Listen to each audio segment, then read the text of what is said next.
ፕሬዝዳንት ሕቡራት መንግስታት ኣሜሪካ ዶናልድ ትራምፕ ብምኽንያት መበል ናጽነት ኣመልኪቱ መልእኽቲ ናብ ክቡር ፕሬዝዳንት ኢሳያስ አፈወርቂ ሰዲዱ ንመላእ ኤርትራውያን ኣብ ኣሜሪካን ኣብ ካልእ ሃገራት ዝርከቡ እንኳ ንመበል 35 በዓል ናጽነትኩም ኣብጽሕኩም ውሑስ ናጽነት በዓል ክኾነልኩም ይምነ ኢሉ ዶናልድ ትራምፕ ቀፂሉ ድማ ፕሬዝዳንት ፌደሬሽን ሩስያ ቭላዲሚር ፑቲን ብምኽንያት መበል 35 ዓመት ናጽነት ንህዝቢ መንግስቲ ኤርትራ ናይ እንኳዕ ሓጎስካ መልእኽቲ ኣመሓላሊፉ። ኣብ ኢትዮጵያ ዝተበገሰት ስትራቴጂክ ድሮን ኣብ ሱዳን ተሓምሺሻ።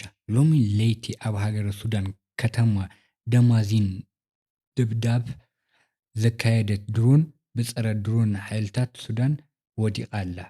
ናብ ሎሚ ዘወግሕ ለይቲ ተወቂዓ ናይ ተቃጸለቱ ዘርኢ ምስሊ ተዘርጊሑ ኣሎ። ኣብ ኢትዮጵያ ዝበገሳ ድሮን ኣብ ሱዳን መጥቃዕቲ ከም ዝፍጽማ ዝፍለጥ እዩ።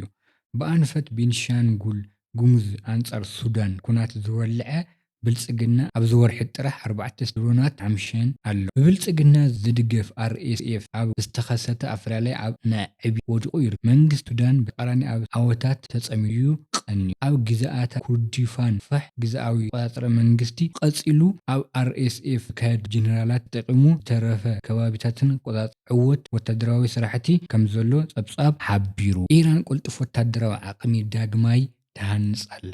ኢራን ድሕሪ እቲ ኣብዚ ቀረባ እዋን ብኣሜሪካን እስራኤልን ዝፍጸማ መጥቃዕቲ ካብቲ ትጽቢት ዝተገበረሉ ብዝቐለጠፈ መንገዲ ወተደራዊ ዓቕሚ ዳግማይ ተሃንጽ ከም ዘላ ንጸብጻብ ሰላይ ኣሜሪካ ብምጥቃስ ሮያ ኒውስን CNE ሓቢራ። ብመሰረት እቶም ምንጭታት ቴህራን ድሮ ኣብ ፈለማ ወርሒ ሚያዝያ ኣብ ዝተጀመረ ን6 ሰሙናት ዝጸንሐ ተኹሲ ደው ምባሉን ንገለ ክፍሊ ምፍራይን ሰብ ኣልቦ ነፈርቲ ዳግማይ ጀሚራቶ ኣላ። ኢራን ኣብ ውሽጢ 6 ኣዋርሕ ናይ ሰብ ኣልቦ ነፈርቲ መጥቃዕቲ ዓቕማ ናብ ዝነበሮ ክትምለስ ነቲ ኣብ ጥቓ መጻባቦ ሆርሙዝ ዝርከብ ቦታታት ሓዊሱ ንመብዛሕትአን ትሕቲ ቅርጺ ሚሳኤላት ዳግማይ ክትሃንጽ ከም እትኽእል ሰብ ስልጣን ይገልጹ። እቲ መሳርሒ ሕውየት ሳላ ውሽጣዊ ምህርቲ ካብ ሩስያ ቻይናን ዝተረኸበ ደገፍ ዝመጸ ከም ዝኾነ ይጥቀስ። ኣብ ቻይና ኣብ ውሽጢ ልዕሊ 16 ዓመታት ብዘጋጠመ ዝኸፍአ ሓደጋ ዕደና ከሰል ብውሕዱ 9 ሰባት ሞይቶም።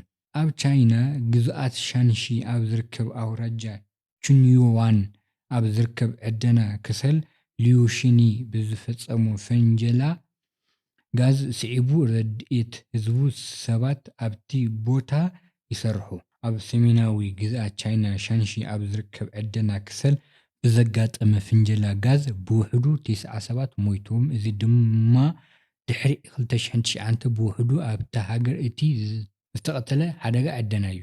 እቲ ፈንጀላ ጋዝ ትማሊ ዓርቢ ኣጋምሸት ኣብ ካውንቲ ቹንዩዋን ኣብ ዝርከብ ዕደና ከሰል ሊዩሺንዮ ከም ዘጋጠመ 247 ሰራሕተኛታት ኣብ ትሕቲ መሬት ኣብ ስራሕ ከም ዝነበሩ መንግስታዊ ማዕከለ ዜና ሺንዋና ሓቢሩ። ስራሕታት ምድሃን ህይወት ቀጻሊ ከም ዝነበረ ጠንቂ እቲ ሓደጋ ኣብ ምጽራይ ከም ዝነበረ ኣብ ቹንዩዋና ዝርከብ በዓል መዚ ምሕደራ ህጹጽ ረድኤት እቲ ከባቢ ሓቢሩ። ሻንሲ ቻይና ዕደና ከሰል እተኻየዶ ልቢ እያ። ፕሬዝዳንት ሺ ጂንፒንግ ሰብ ስልጣን ነቶም ዝተጎድኡ ኣብ ምሕካምን ስራሕትታት ምድላይን ምድሓንን ዝኾነ ጻዕሪ ከገድፍ ጸዊዑ። ኣብ ርእሱ ድማ ጠንቂ እቲ ሓደጋ ብዕምቀት ክምርመር ብመሰረት ሕጊ ጽኑዕ ተሓታትነት ክገብር ኣዚዙ ክብል ሹኒሆ ሓቢሩ። ሕጹጽ ሓበሬታ ቤት ምኽሪ ፈጻሚ ስራሕ ብሄራዊ ክልል መንግስቲ ትግራይ ኣብ መጓዓዝያ ህዝቢ ዘጋጥም ዘሎ ጸገም ንምቅላዕ ብኤሌክትሪክ ዝሰርሓ ተሽከርከርቲ ካብተን ናበን ኣገልግሎት ክህባ ሰራሕተኛታት መንግስቲ ድማ ብዝተማእኸለ ኢንተርፕራይዝ ኣገልግሎት ትራንስፖርት ክርከቡ ወሲኑ። ቤት ምኽሪ ፈጻሚ ስራሕ ትማሊ ኣብ ዘካየዶ ኣኼባ ኣብ ዝሓለፈ ኣንፈት ኣቐሚጡሎም ካብ ዝነበሩ ኣጀንዳታት ሓደ መንግስቲ ኢትዮጵያ ኣብ ልዕሊ ትግራይ ንዝነበሩ ክልከላ ነዳዲ ስዒቡ ኣብ መጓዓዝያ ህዝቢ ዝተፈጠረ ፀገም ንምቕላዕ ክቕመጡ ኣብ ዝገበሮም መፍትሒ ኣንፈታት ብምዝታይ ብኤሌክትሪክ ዝሰርሓ ተሽከርከርቲ ኣብ ትግራይ ካብአን ናብአን ኣገልግሎት ክህባ ነዚ መፈፀሚ ዝኾን ዝርዝር መምርሒ ክዳሎ ወሲኑ ኣሎ። ኣብዚ ብተወሳኺ ሰራሕተኛታት መንግስቲ ካብን ናበን ሰሪሖም ዘጋጥሞም ዘሎ ፀገም መጓዓዝያ ንምፍታሕ ብኢንተርፕራይዝ ትራንስፖርት ተማእኺሉ ኣገልግሎት ክረኽቡ ክገብር ብምውሳኑ ቢሮ ሲቪል ሰርቪስ ምስ ዝመልከቶ ኣካል ብምዃን ናብ ተግባር ክኣቱ ኣንፈት ተዋሂቡ ክብል ቤት ፅሕፈት ፕሬዝዳንት ሓቢሩ። ፖሊስ ቱርኪ ነቲ ኣብ ስልጣኑ ዝተኣለየ መራሒ ዝመረፆ ተቃወምቲ ጉባኤ ንምምርማር 13 ሰባት ኣብ ቀይዲ ኣእትያ።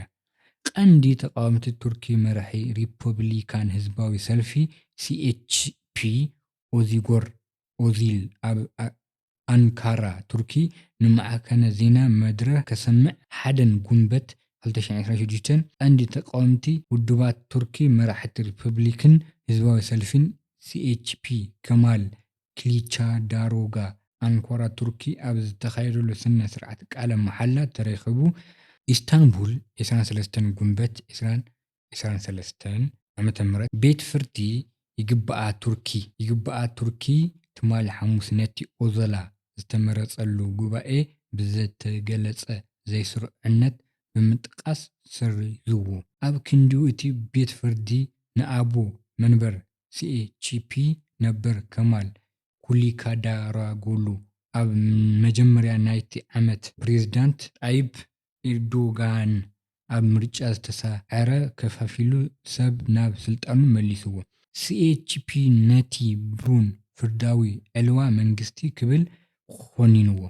ኦዘል ድማ ብሕጋዊ ይግባእ ቃለስን ብውልቀ ኣብ ዋና ቤት ፅሕፈት ሲኤችፒ ኣንካራ ለይትን መዓልትን ከጸንሕ ቃል ኣትዩ። ዋና ዓቃቢ ሕጊ ኢስታንቡል እቶም ጥርጡራት ኣብ 2023 ኣብ ዝካየደሉ ጉባኤ ኣብ ድምፂ ልኡኻት ኢዶም ኣእትዮም ብዝብል ክሲ ኣብ መላእ 7 ኣውራጃታት ከምዝተኣሰሩ ገሊጹ።